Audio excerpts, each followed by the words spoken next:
हमें किसी की कोई परवाह नहीं कि कोई हमें मिले, क्योंकि हम ही नहीं इस काबिल।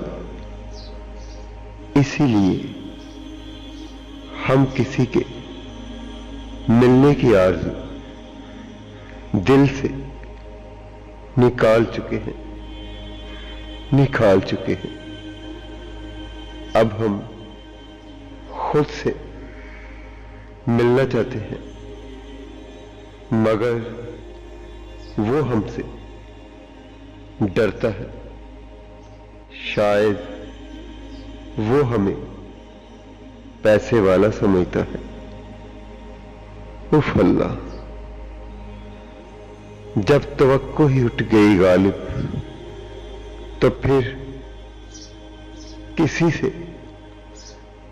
से क्या मिलना।